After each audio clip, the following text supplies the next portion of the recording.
এখন এই ভিডিওতে কথা হবে আন্ধ্রা কিং তালুকা এই তেলুগু সিনেমাটাকে নিয়ে, যেটা বেশ কিছুদিন আগেই নেটফ্লিক্সে স্ট্রিম করেছে। বেশ কিছু মানে অন্য জায়গায় ছবিটা স্ট্রিম করে গেছে, ছবিটা ফাইনালি দেখলাম। তো ছবিটা কীরকম হলো, এই ছবিতে যেটা আমরা গল্প হিসাবে দেখতে পাচ্ছি সেটা হচ্ছে যে উপেন্দ্র, যাকে আপনারা সবাই চেনেন, কন্নড় ইন্ডাস্ট্রির একজন অনেক বড় স্টার, একজন লেজেন্ড। তো সে হচ্ছে একজন খুব বড় তেলুগু স্টার।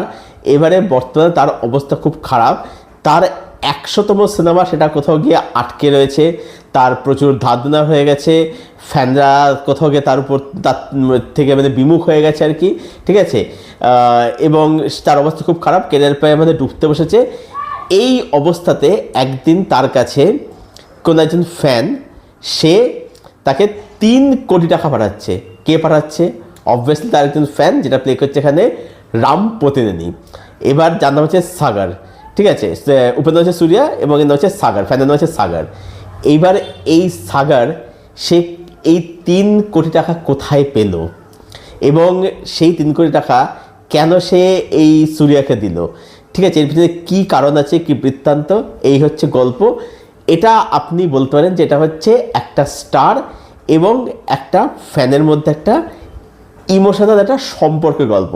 মানে কীরকম সম্পর্ক বলুন তো, যে ধরুন হয় না যে মানে আমরা যে ধরুন আমাদের ফেভারিট স্টারকে যে আমরা ভালোবাসি, আমরা তো স্টারকে কোনো দেখতে পাইনি বা তো দেখতে পাবো না, বা সেই স্টার হয়তো আমাদেরকে চেনেও না, ঠিক আছে, আমাদের কথা জানেও না, কিন্তু আমরা কিন্তু তাও তাদেরকে কিন্তু ভালোবাসি, ঠিক আছে। তো এটা হচ্ছে সেরকম একটা ভালোবাসার গল্প। এবার অবভিয়াসলি এর থেকে বেশি আপনাকে জানতে হলে বা 3 কোটি টাকার বিষয়টা আপনি জানতে হলে আপনি সিনেমাটা দেখে নিতে হবে নেটফ্লিক্স থেকে। ছবিটা হিন্দিতেও অ্যাভেলেবেল রয়েছে এবং ডাবিংটা বলবো যে বেশ ভালোই।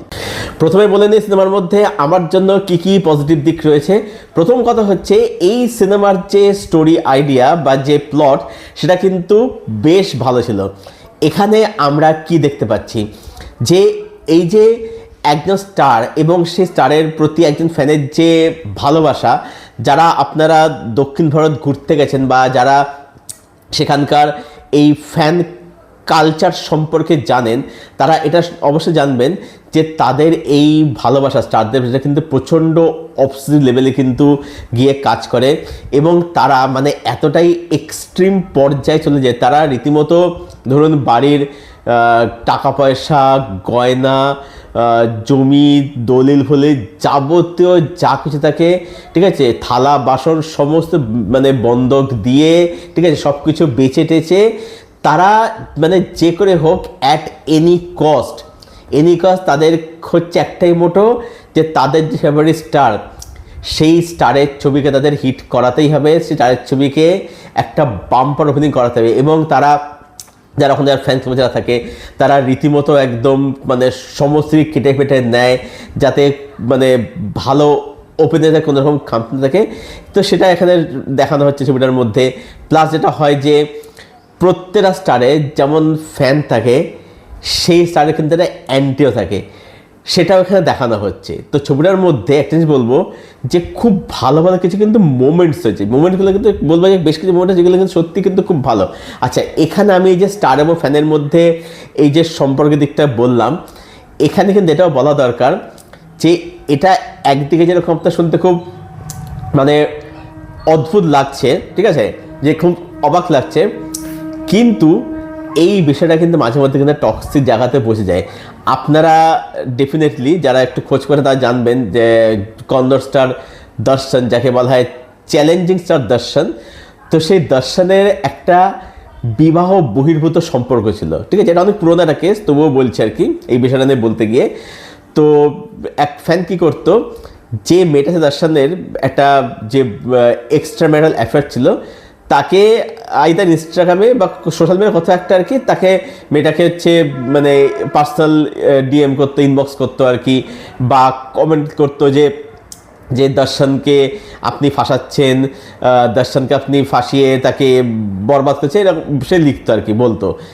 এইবার এইটা নজরে এসছে, এটা বারংবার সেই ফ্যান করে এসছে নজরে এসছে। তারপরে সেই দর্শন, যেটা বলা হয় আর কি, যদিও মানে প্রমাণ হয়ে যায়, কিন্তু এটা মানে লজিকে দেখলে এটাই মানে ব্যাপারটা দাঁড়ায় যে তারপরে দর্শন নিজেই সে লোক লাগিয়ে এই ফ্যানকে মার্ডার করিয়ে দেয়। ঠিক আছে।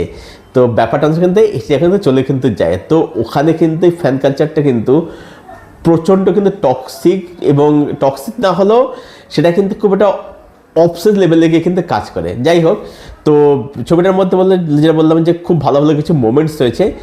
নেক্সট হচ্ছে সিনেমাটা টেকনিক্যালি কিন্তু খুব ভালো, ঠিক আছে, টেকনিক্যালি ওয়েল মেড। ক্যামেরার কাজ বলুন, মেকিং বলুন, বিজিএম বলুন, বা এই ছবিটা যে সময়ের কথা বলছে সরি সেই এরাটাকে কিন্তু সুন্দর করে মানে দেখিয়েছে কিন্তু। হ্যাঁ, মানে দেখবেন এক জায়গাতে ওয়াকম্যানের ব্যবহার করে দেখানো হচ্ছে, সেটা কিন্তু বলে বেশ ভালো। ছোটো যে এই যে পপ কালচার সেগুলো ভালো করে এখানে দেখিয়েছে কিন্তু এখানে। আচ্ছা, এখানে যারা অভিনয় করছে এখানে কিন্তু প্রত্যেকে খুব ভালো অভিনয় করেছে। এখানে উপেন্দ্র, তার কাছে এখানে বলবো বেশ ভালো হয়েছে। মানে জেনারেলি উপেন্দ্রকে আমরা সবসময় একটা ক্রেজি টাইপ ক্যারেক্টার প্লে করতে দেখি, তো সেখানে শুনেছে তিনি একটা মানুষ একটা সার্ল ক্যারেক্টার নিয়ে প্লে করেছেন এবং তিনি বেশ ভালো অভিনয় করেছেন। মানে তার যে স্টারের ব্যাপারটা সেটা কিন্তু ভালোভাবে তিনি মেনটেন করে নিয়ে গেছেন। আচ্ছা, রাম পোদিনের কাজ এখানে বলবো যে ভালো হয়েছে, বেশ ভালো হয়েছে। ভাগ্যশ্রী বসছে, তার কাছে এখানে বেশ ভালো, ঠিক আছে, খারাপ করেনি। এছাড়াও যারা সাপোর্টিং কাস্ট রয়েছে, রাও রমেশ বলুন, তারা তাদের জায়গায় মূল্য সমাজে এরা বলবো যে যথাযথ কাজ এরা ডেলিভার করেছে আর কি। এবারে চলে আসবো সিনেমার মধ্যে কি কি নেগেটিভ দিক রয়েছে। প্রথম কথা হচ্ছে যে এই সিনেমার মধ্যে ডেফিনেটলি বেশ কিছু ভালো মোমেন্টস রয়েছে, কিন্তু প্রবলেমটা হচ্ছে সিনেমাটা প্রথম দিককার কিছু সময় বাদ দিয়ে সিনেমাটা প্রচণ্ড রকমের একটা টেমপ্লেট বেস সিনেমা হয়ে যায়, এবং সিনেমাটা একটা ভীষণ রকমের প্রেডিক্টেবল বিটসে হাঁটতে থাকে। মানে আপনি যদি একটু প্রো অডিয়েন্স হয়ে থাকেন, আপনি পরিষ্কার বুঝতে পারবেন যে আচ্ছা এর পথে এটাই হবে, ওর পথে এটাই হবে, এবং সিনেমাটা ঠিক সেইভাবেই এগোতে থাকে। যার ফলে কি হচ্ছে যে সিনেমাটা আপনি যখন দেখছেন, যেহেতু আপনি সব জানেন, আপনার দেখার সেই ইন্টারেস্টটা আপনার তৈরি হচ্ছে না আর কি, কারণ আপনি সব কথা জানেন। দেখুন, ব্যাপারটা হচ্ছে যে মানে একটু তো টুইকিং তো একটু করবে, যে মানে সিন আগে পিছিয়ে করে এদিক ওদিক করে ঠোনে, যাতে জিনিসটা দেখতে একটা বেসিক লেভেল যেটা ইন্টারেস্টিং লাগে, কিন্তু সেই ইন্টারেস্টটা তৈরি হচ্ছে না। হ্যাঁ, মোমেন্ট আছে, সেটা আছে, কিন্তু যেটা বললাম সিনেমাটা একটা প্রচণ্ড একটা টেমপ্লেট বেস সিনেমা হয়ে গেছে, সিনেমাটা প্রচণ্ড একটা প্রেডিক্টেবল বিটসে সিনেমাটা হাঁটতে থাকে আর কি। আচ্ছা, এই সিনেমার মধ্যে এই যে সাগার মানে যে ক্যারেক্টার রাম প্রতিনিধি প্লে করছে, তার একটা জার্নি এখানে দেখানো হচ্ছে, যেটা কিন্তু বলবো যে খারাপ না, বেশ ভালোই দেখেছি, সেটা কিন্তু জিনিসটাকে খারাপভাবে কিন্তু দেখায়নি। কিন্তু অন্যদিকে উপেন্দ্রের যে ক্যারেক্টারটা, সে ক্যারেক্টার কিন্তু একদমই কিন্তু ওয়েল রিটেন ক্যারেক্টার। দেখুন, তিনি একজন বড় মাপের স্টার, একজন লেজেন্ড, তিনি তার এক্সপিরিয়েন্স দিয়ে, তিনি পারফরমেন্স দিয়ে ক্যারেক্টারটাকে উতরে দিয়েছেন, কিন্তু এইখানে স্টারের দিকটাও কিন্তু ভালো করে দেখানো হতো। উপেন্দ্র ক্যারেক্টার কী হচ্ছে, আসছে হারিয়ে যাচ্ছে, আসছে হারিয়ে যাচ্ছে, ঠিক আছে, মানে স্ক্রিন টাইম মানে খুবই একটা মানে হচপচ টাইপের স্ক্রিন, মানে তার স্ক্রিন টাইমটা আর কি, মানে এই ধরুন আসছে থাকলো, হঠাৎ করে গায়েব, আবার ফিরে আসছে, আবার গায়েব। তো এইখানে স্টারের কিন্তু তারও কিন্তু জার্নি দেখাতে হতো। অ্যাকচুয়ালি এটা বলছে এটা হচ্ছে বায়োপিক অফ এ ফ্যান বলছে, কিন্তু এইখানে অ্যাকচুয়ালিতে ফ্যানের পাশাপাশি সেখানে কিন্তু স্টারের দিকটা কিন্তু রিভিল করতে হতো, দেখাতে হতো আর কি। আচ্ছা, এইখানে রাম প্রতিনিধি এবং ভাগ্যশ্রী বসুর যে প্রেমের যে দিকটা, সেটা সিনেমার মধ্যে একটা গুরুত্বপূর্ণ দিক নিতে পারতো, ঠিক আছে, সেটা যেটুকু দিয়ে সেটা ঠিক আছে, বাট সেটা সাফিসিয়েন্ট না, সেটা কিন্তু মানে এনাফ, সেটা যথেষ্ট কিন্তু নয় সেটা আর কি।